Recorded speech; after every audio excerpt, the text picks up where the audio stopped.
some of my friends in Britain don't like this, that the United States was actually the first country to have modern economic growth. The British historians have found that they didn't grow at 1% a year or more till maybe sometime after 1825. But the U.S. was growing at that rate from the 1790s on.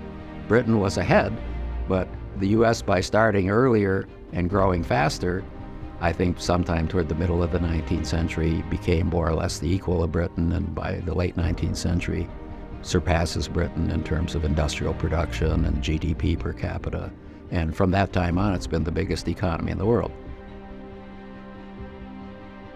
Studying the U.S. in later periods, I said, well, we're doing very well and we're a pretty rich country.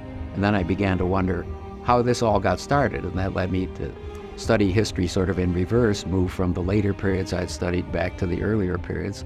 So I started studying the U.S., and that got me interested in the American founding father, Alexander Hamilton, who turned out to be a sort of very modern financial mind living in the 18th century.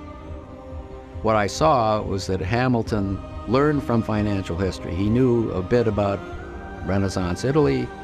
He knew a bit more about the Dutch Republic. And he knew even more about the British financial system.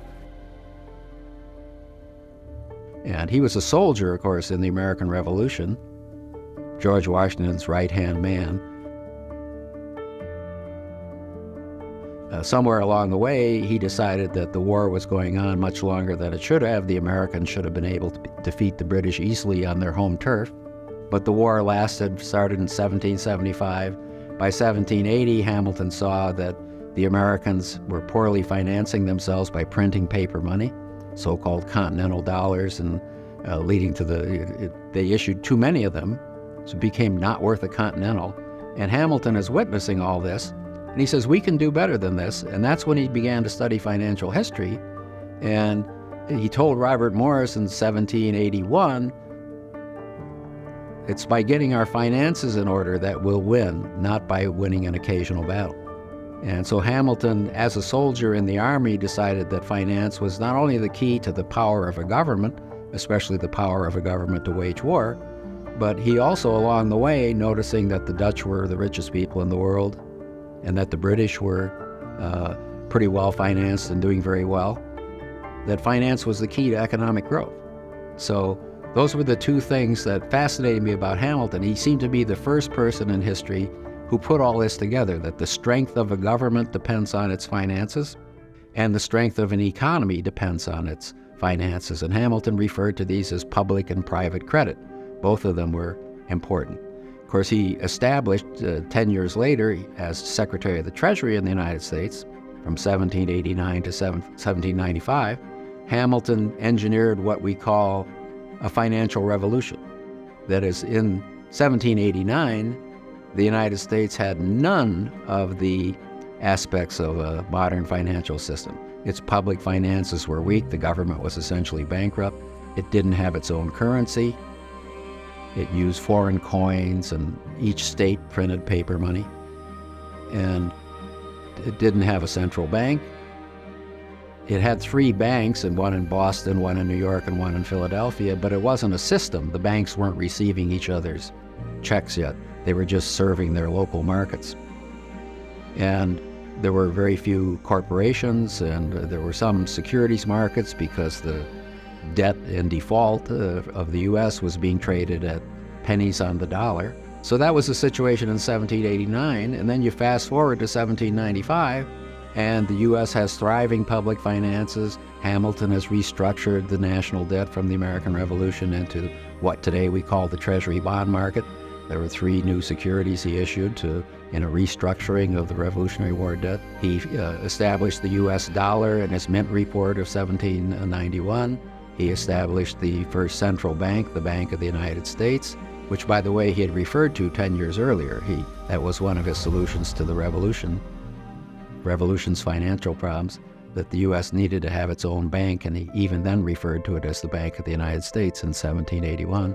And so by 1791, Congress established the Bank of the United States. So public finances were strong. We had the dollar, and we had the central bank. And I think Hamilton was smart enough to say he couldn't by himself establish a lot of corporations or banking systems.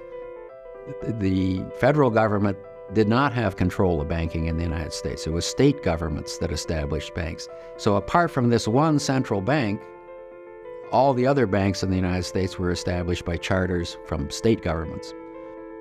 And at the same time, the states were the ones who chartered corporations. But Hamilton had a role in that because his Bank of the United States was a very large corporation. So he set that in 1791 as a model for the American people. And he said he had the United States government invest. It became a 20% owner by buying 20% of the stock. And then he told people that the government was actually going to make a profit on this investment because the dividends of the bank stock would be greater than the interest on the loan the government took out to buy the bank stock. And I believe that he was telling state legislators that, look, if you charter banks, you too can profit from it. Just take a position in the banks you charter, and you'll be paid back handsomely from the profits. So the next thing you know, American state governments are establishing banks all over the place. By that time, the U.S. had like 300 banks already, all but one established by the state governments. So Hamilton induced an expansion of banking, and he also, the Bank of the United States was this large corporation. He had the states establishing more and more corporations as well. So Hamilton, in just 5 or 6 years, created a modern financial system for the United States. And the U.S. economy almost immediately began to grow at modern rates, which is like 1% a year or more per capita. Hamilton was a key figure in the development of the United States. Some of us think he was the most important of the founders, and he made many contributions to the Constitution and writing the Federalist Papers. As a soldier in the war, I mean, it's hard to believe that the person who had the intellect to do all these things in terms of finance was also a pretty great soldier who led a bayonet charge at the Battle of Yorktown, when he almost got himself killed, but he captured a crucial British fortification that made the British position untenable, and so the British surrendered a couple of days later. And when the news got back to Britain, Britain was sort of fed up with the war, so they began to say, let's make peace with the Americans and let them go their own way.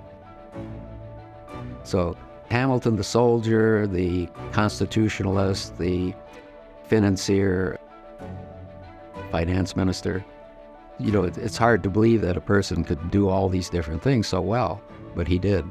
And the U.S. was off and running.